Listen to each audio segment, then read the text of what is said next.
За большие прегрешения перед миром Бог изгнал дьявола, своего брата, в другом варианте одного из ангелов, в ад.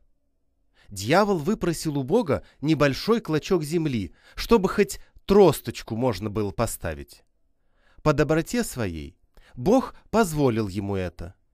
И дьявол, проделав дырочку сквозь слой земли палкой, иногда выходит на поверхность земли. В старину было много всякой нечисти и недоброй твари.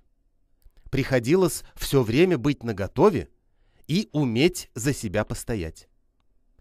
Аржюри, лешии, жили в лесу.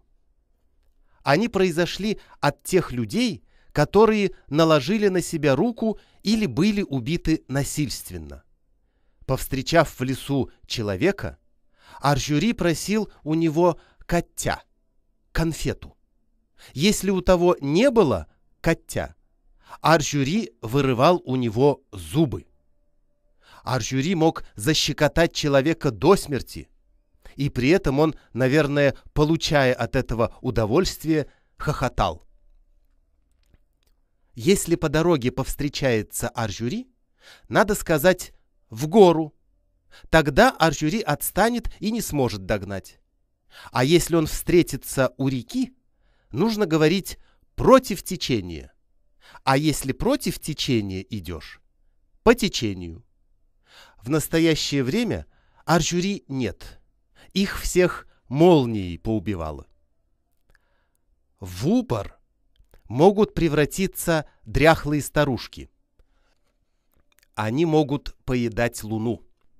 Если кто заметит, что в упор начала есть луну, на подоконник нужно насыпать золу или рогатину из рябины надо расщепить. И тотчас же вубор от луны отстанет. Некоторые сущности желают жить, порабощая чужую волю своей.